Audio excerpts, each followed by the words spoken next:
I will run, I will climb, I will... Ang saya naman daan. Mabuti na lang may mga lalaking tumulong buwan ng lamesa, di hanggang humin. Oo nga, matagal na rin simula nung nagkasal-sal tayo ng ganito. Saan ka na, Elvin? Ano bang naririnig kong bakla ka daw? Ah, hindi po. Well, talaga ba, Elvin? Eh, sino yung lalaki nakita ko kasama mo kahapon? Uy, issue. Ay, teka. Ba't nga may kasama kang lalaki? Tapos may nakaraan, may kasama kang lalaki. Ano kaya meaning? Fine. Oo. Island ko sa yung gender. Okay na yan? Aba, totoo nga. Hindi ba tradisyon natin na dapat magmahal ka lamang ng babae? Hindi ba tradisyon natin na dapat hindi ka mahindi na ikaw ang gumagawa ng mga mabibigat na bagay sa bahay? Bakit ba itong anak mo, Rach? Oo nga, tita eh. Di ba dapat may mga sarili-sariling kapalit ng mga lalaki na iba sa babae? Lalo na sa pamilya natin. Baka nagbibiro lang naman yung si Bunso. Pero totoo naman na dapat ang mga lalaki ang gumagawa ng mabibigat na gampanin sa bahay. Hindi ba, Elsin? Later. Para sa pamilya, sa tradisyon, sana lumaki ang ating mga anak na lalaki na maging mga pinuno at ang mga anak na babae na mga homemaker. Amen, tatay. Talagang biyayaan kami ng babae sa bahay. Handa na ang mabuhay ng mag-isa, tatay, para katulad mo. Guys, di lang naman kasi pagiging housewife ang kaya ng isang babae. Marami pa naman siyang maaaring pwedeng maabot. Naku, Mikay, puro ka na naman modernong ideya. Tradisyon na natin yan na hindi na mababago. Huwag na natin ipilit yung equality mo. Paano kung ang isang tao hindi bagay sa rules na yan? Paano kung gusto ko pumagit na hindi sumunod sa tradisyon na yan?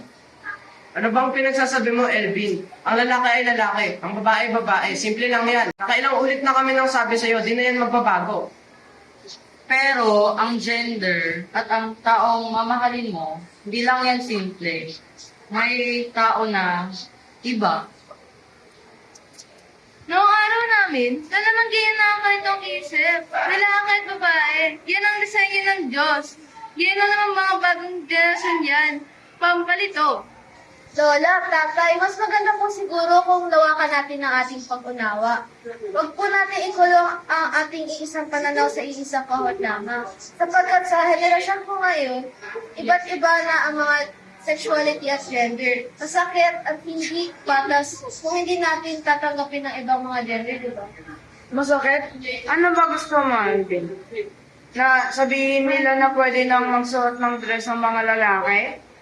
Kung gusto nila, oo, na pwede maging boss ang mga babae, o na pwede magmahal ang lalaki sa lalaki at ang babae sa babae. Hindi nila yan pinipilit. Pagkatao lang nila yan. Ah, kaya naman siguro, nung nakaraan, nakita ka namin may kasamang lalaki. Tama na, Elvin. Huwag mo nang iparating sa pamilya natin ang mga ganitong mga bagay. MG, hayaan mo siya. Kung kagustuhan niya yan, hayaan mo siya. At dyan siya komportable. Totoo, maraming pinagbago ang panahon. Pero mahirap pa rin intindihin niya sa aming mga matatanda eh. Ang dami-dami niyong binabago, pampalito lang yan. Hindi na natin kailangan ipilit yan. Okay lang yan, Elvin. Hindi ka naman nag-iisay. Mahalaga naman talaga na nagbabalidate yung mga feelings na LGBTQIA na yan. Exactly, para hindi yung pinapayagan ng isang tao maging sarili nila. Ang gulo naman! Wala namang ganyan sa amin doon. Mas pinapagulo ang mundo ngayon. Ang dami na nalaman. Tigil lang nga. Huwag niyo na nga isama mga ganitong mga uri ng usapan habang tayo kumakain. Naku, Elvin, ang dami na nalaman. Nakuha mo yan sa ate mo, no? Saan ba galing yan, na? Aba, tita, hindi naman po sa akin natututunan ni Elvin yan eh. Marami pa po siya natututunan. Pero huwag kang mag-alala, nasa mabuting kamay po siya. Ah, di ko alam, Elvin, na ganyan ka pala katapang. Na ganyan ka pala ni ate.